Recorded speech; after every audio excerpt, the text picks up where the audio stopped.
Shri C R Radhakrishnan, ഇപ്പോൾ B N Bhaskar പറയുന്നത് എൻഫോഴ്സ്മെന്റിന് അന്വേഷിക്കാനുള്ള ഒരു സാഹചര്യം ഉണ്ടായിട്ടില്ല, അത്തരത്തിലൊരു ഇടപാടൊന്നും നടന്നിട്ടില്ല എന്നതാണ്. പക്ഷേ വളരെ കൃത്യമായി ഹൈക്കോടതിയിൽ നിന്നും ഈ എഫ്ഐആറിൻ്റെ പകർപ്പ് നൽകണം ഇഡിക്ക് എന്നുള്ള വളരെ കൃത്യമായ ആവശ്യം ഹൈക്കോടതി അംഗീകരിക്കുകയായിരുന്നു. ഈ മജിസ്ട്രേറ്റ് കോടതി ഉത്തരവാണല്ലോ ഇവർക്കത് നൽകാൻ പറ്റില്ല എന്നുള്ളൊരു നിലപാട് മജിസ്ട്രേറ്റ് കോടതിയാണ് എടുത്തത്. ആ ഉത്തരവ് റദ്ദാക്കിക്കൊണ്ടാണ് എഫ്ഐആറിൻ്റെ പകർപ്പ് ഇഡിക്ക് കൊടുക്കാമെന്നുള്ള ഒരു ഉത്തരവ് ഹൈക്കോടതിയുടെ ഭാഗത്തു നിന്നും ഉണ്ടായത്. അങ്ങനെയല്ലേ അതിൻ്റെ ശരി? യഥാർത്ഥത്തിൽ ഇ ഡി ഇപ്പോൾ ഈ സ്വർണ്ണക്കള്ളക്കടത്ത് കേസുമായി ബന്ധപ്പെട്ട് അവരുടെ ഈ ഒരു കളത്തിൽ ഇ ഡി നിൽക്കുന്ന ഒരു സാഹചര്യം ഇല്ലേ ഇപ്പോൾ? ഉണ്ട്, തീർച്ചയായും. ഇതിൻ്റെ അന്വേഷണത്തിൻ്റെ പിന്നിൽ വൻതോതിലുള്ള സാമ്പത്തിക തിരിമറികൾ അല്ലെങ്കിൽ പണം വാങ്ങിക്കുകയും വിൽക്കുകയും ഒക്കെ ചെയ്ത സംഭവങ്ങൾ ഉണ്ടായിട്ടുണ്ട്. അത് അന്വേഷണത്തിൽ തെളിഞ്ഞിട്ടുമുണ്ട്. ആ സാഹചര്യത്തിലാണ് ഇ ഡി ബന്ധപ്പെട്ട മജിസ്ട്രേറ്റ് കോടതിയിൽ ഇതിൻ്റെ എഫ്ഐആറിൻ്റെ കോപ്പി ചോദിച്ചത്. അപ്പോൾ സ്വാഭാവികമായിട്ടും കോടതിക്ക് ആ ഒരു ലിമിറ്റേഷനുണ്ട്. കാരണം കേരള ഹൈക്കോടതിയുടെ നിയന്ത്രണത്തിൽ നിലവിൽ നടക്കുന്ന ഒരു കേസായതുകൊണ്ട് അവർക്കതിലൊരു തീരുമാനം വ്യക്തമായിട്ട് എടുക്കാൻ സാധിച്ചിട്ടില്ല.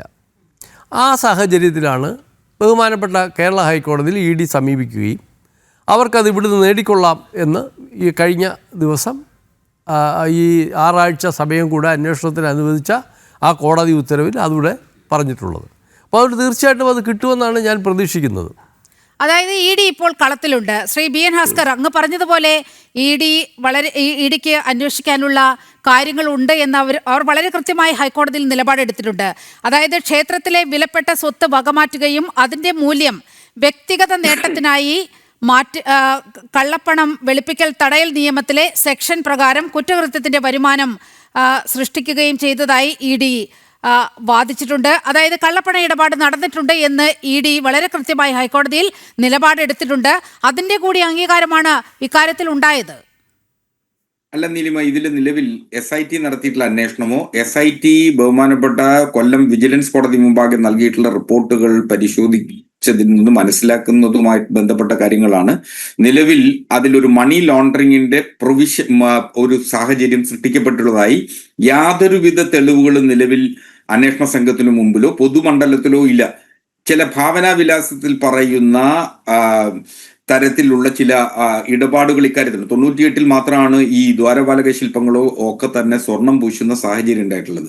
അതിന് നാം അമൂല്യങ്ങളിൽ അമൂല്യമാണ് ശബരിമല ധർമ്മശാസ്താവിന്റെ സ്വത്തുവകകൾ എന്നുള്ളതിൽ എനിക്കൊരു അഭിപ്രായ വ്യത്യാസമില്ല. പക്ഷെ നിലവിൽ അതിൻ്റെ ഒരു ആന്റിക് വാല്യൂ ഉണ്ട് എന്നൊക്കെ നിങ്ങൾ തെറ്റിദ്ധരിപ്പിക്കുന്നത് എത്രമാത്രം വസ്തുതാപരമാണെന്നുള്ളതിനെ സംബന്ധിച്ചാണ്. അല്ല, ആന്റിക് വാല്യൂ അല്ല, ആന്റിക് വാല്യൂ അല്ല. ഒരു ക്ഷേത്രത്തിൽ ഇരിക്കുന്ന ആന്റിക് വാല്യൂ എന്ന് പറയരുത്. ആന്റിക് വാല്യൂ എന്ന് പറയരുത്. ഒരു ക്ഷേത്രത്തിൽ ഭഗവാന്റെ മുന്നിൽ ഇരിക്കുന്ന അല്ലെങ്കിൽ ഭഗവാനെ ചാർത്തിയിരിക്കുന്ന അതിന് ആന്റിക് വാല്യൂ അല്ല, അതിനൊരു ഈശ്വരീയമായ വാല്യൂ ആണ്. ആന്റിക് വാല്യൂ അല്ല, ഈശ്വരീയമായ വാല്യൂ ആണ്. യോഗദണ്ഡ് പത്മകുമാർ അടിച്ചുകൊണ്ട് പോയെന്നാണല്ലോ അറിയുന്നത്.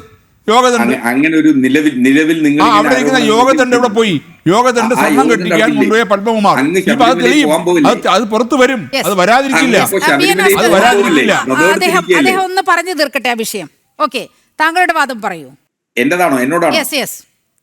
അല്ല, ഇപ്പോ ഞാൻ ഇതിൽ വളരെ കൃത്യമായിട്ടൊരു ഒരു തരത്തിലുള്ള ദുസൂചനകളും മണി ലോണ്ടറിങ്ങുമായി ബന്ധപ്പെട്ട് കള്ളപ്പണം വെളുപ്പിക്കലുമായി ബന്ധപ്പെട്ട് അന്വേഷണത്തിലോ അന്വേഷണ സംഘത്തിന്റെ മുന്നിലോ നിലവിൽ SIT നടത്തിയിട്ടുള്ള അന്വേഷണത്തിൽ ഒരിടത്തും ഒരു രേഖകളിലും കാണാൻ കഴിഞ്ഞിട്ടില്ല.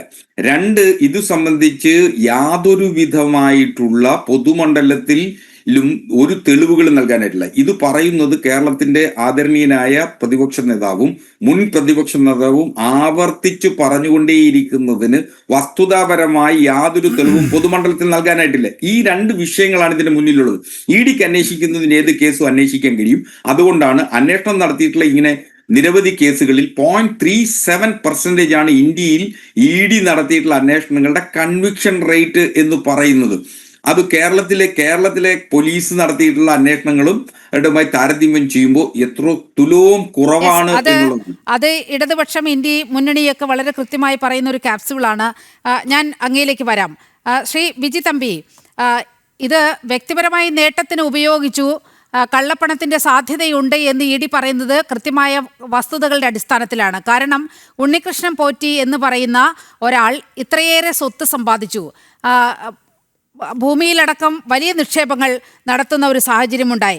ഇതൊക്കെ അയാൾ ഒറ്റയ്ക്ക് ചെയ്തു എന്ന് സ്ഥാപിക്കാനാണ് തുടക്കം മുതൽ ശ്രമമുണ്ടായത്. അയാൾ മാത്രമാണ് ഈ സംഭവത്തിലെ കൊള്ളക്കാരൻ എന്ന് വരുത്തി തീർക്കാനുള്ള ചില ശ്രമങ്ങളാണ് ഉണ്ടായത്. പക്ഷേ ഉണ്ണികൃഷ്ണൻ പോറ്റിയുമായി വളരെ അടുത്ത ബന്ധം വയ്ക്കുന്ന വൻ തോക്കുകളെ കുറിച്ചാണ് ഇന്ന് ഹൈക്കോടതി ചോദിച്ചത്. ആ വൻ തോക്കുകളെ കുറിച്ചുള്ള ഏകദേശ ധാരണയൊക്കെ നമ്മുടെ മുന്നിൽ പൊതുമണ്ഡലത്തിൽ ഉള്ള കാര്യങ്ങളല്ലേ? അല്ല, ശ്രീ ഹസ്കർ പറഞ്ഞുകൊണ്ടിരിക്കുന്ന ഒരു കാര്യം, ഇതിലൊരു മണി ലോണ്ടറിങ് ഇല്ല എന്നുള്ളതാണ്.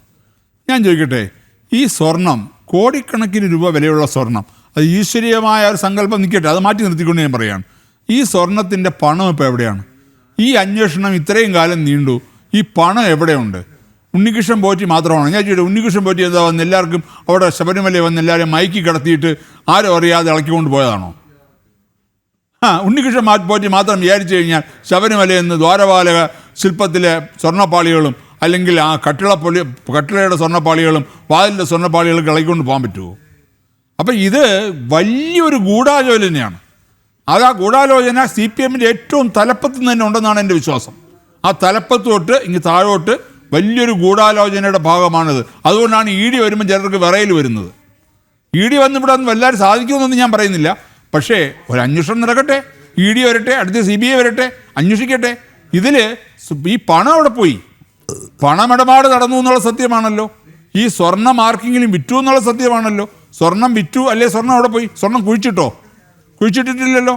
അപ്പോൾ ഇത് ഇപ്പോഴും ഈ പറഞ്ഞ ഇത്രയും നാൾ SIT അന്വേഷിച്ചിട്ടും ഇത്രയും വരെ അറസ്റ്റ് ചെയ്തിട്ടും ഈ പണം എങ്ങോട്ട് പോയി? ഈ പണത്തിൻ്റെ വിവരം മാത്രം ഇതുവരെ പുറത്തു വന്നിട്ടില്ല.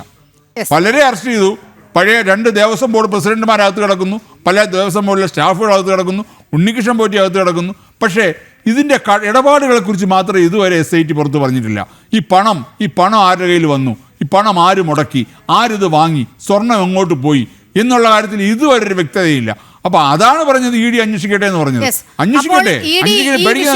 അന്വേഷിക്കാൻ വരുമ്പോൾ എന്തിനാണ് സർക്കാരും മുഖ്യമന്ത്രിയും ദേവസ്വം ഒക്കെ ഇതിനെ ഭയക്കുന്നത് എന്ന വലിയ ചോദ്യം നമ്മുടെ മുന്നിൽ നിൽക്കുകയാണ്. വൻ തോക്കുകളിലേക്ക് അന്വേഷണം ചെന്നെത്തുമോ എന്നതുകൂടി നമുക്ക് അറിയേണ്ടതുണ്ട്.